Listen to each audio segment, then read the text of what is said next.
धीरज अब अपने पूरे परिवार के साथ दिल्ली में रहता था। उसके परिवार को दिल्ली में काफी वक्त गुजर चुका था और तब से अब तक वो कभी गांव नहीं गए थे। लेकिन अब गांव जाना उनकी मजबूरी बन गई थी। दरअसल धीरज की पत्नी प्रियंका बहुत कोशिशों के बाद प्रेग्नेंट हुई थी, मगर डॉक्टर का कहना था कि प्रियंका और उसके होने वाले बच्चे की अच्छी सेहत के लिए अच्छे माहौल और शुद्ध वातावरण की जरूरत है। ऐसे में दिल्ली से दूर उनके गांव से अच्छी कोई जगह नहीं हो सकती। इसलिए धीरज और उसके परिवार ने मिलकर गांव जाने का फैसला किया और एक बहुत लंबे सफर के बाद वो गांव पहुंच गए। आधी रात वो गांव पहुंचे। वहां एकदम शांति थी। प्रियंका गांव पहुंचकर बहुत खुश थी, लेकिन सवाल था कि ये खुशी कब तक टिकने वाली है।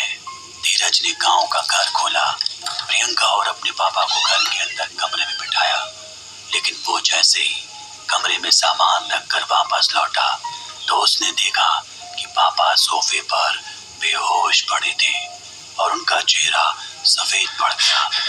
धीरज फौरन पापा को अस्पताल ले जाने के लिए तैयार हुआ, मगर ऐसे वक्त में प्रिया को अकेला छोड़ना कितना सही है, यह ख्याल धीरज को सता रहा था। तभी प्रियंका ने धीरज को हिम्मत दी और पापा को अस्पताल ले जाने के लिए कहा। धीरज भी हालात को समझते हुए अपनी गाड़ी से फौरन अस्पताल के लिए निकल गया और रात करीब 2 बजे के आसपास वहां पहुंच गया। पूरी रात पापा का इलाज चला और देखते ही देखते सुबह हो गई। पूरी रात के दरमियान धीरज लगातार प्रियंका का फोन ट्राई करता रहा, लेकिन उसका फोन नहीं लग रहा था। जब सुबह वो पापा को लेकर घर पहुंचा तो उसने देखा कि प्रियंका का बर्ताव बिल्कुल ही अलग है। वो बस दीवार के कोने पर सिर सटाए खड़ी थी। धीरज थोड़ा घबराया, लेकिन फिर उसे अपने बिस्तर पर ले गया और आराम से सुला दिया। अगले 2 दिन कुछ नहीं हुआ। फिर एक रात अचानक से धीरज की नींद खुली। उसने देखा कि प्रियंका बेडरूम में नहीं थी। उसने उसे पूरे घर में ढूंढा, लेकिन वो कहीं नहीं मिली। उसे ढूंढते हुए जब वो आंगन में पहुंचा तो देखा कि प्रियंका छत के कोने की तरफ उल्टी चल रही थी और साथ ही कुछ बड़बड़ा भी रही थी। ये मंजर देख वो बुरी तरह डर गया। वो उसकी मदद करना चाहता था, लेकिन उसका एक गलत कदम और प्रियंका को छत से सीधा नीचे गिरा सकता था। वो फौरन भागकर छत पर गया और प्रियंका को जाकर पीछे से पकड़ लिया, लेकिन धीरज के करीब आते ही प्रियंका अचानक बेहोश हो गई। कुछ देर बाद होश आते ही प्रियंका चीखने लगी और बस एक बात कहने लगी, वो मुझे और हमारे बच्चे दोनों को लेने आई है। उसकी ये बात सुनते ही धीरज के रोंगटे खड़े हो गए और वो समझ गया कि यह ना हो किसी बुरे साए की करतूत है। धीरज उसी वक्त गांव के मंदिर के पुजारी को साथ लाता है और प्रिया को दिखाता है। पंडित जी ने धीरज और उसके पापा को कमरे से बाहर जाने को कहा, लेकिन जैसे ही वो बाहर गए अचानक एक चीख आई। वो दोनों घबराकर कमरे में दाखिल हुए, मगर अब वहां प्रियंका बिस्तर पर नहीं थी। जब उनकी नजर कमरे की अलमारी के ऊपर गई तो उनका दिल दहल उठा। प्रियंका अपने घुटने सिर पर रख उसी अलमारी के ऊपर बैठी थी। इस मंजर ने पंडित को भी बुरी तरह डरा दिया।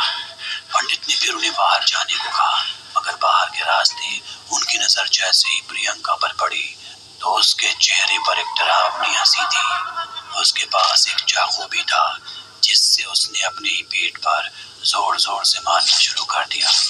चाकू मारते हुए उसके चेहरे पर वही अजीब मुस्कान थी। कुछ ही पलों में प्रियंका बेहोश होकर अलमारी से नीचे गिर पड़ी। धीरज ये सब देखकर सुन्न पड़ गया और उसकी आंखों से आंसू आने लगे।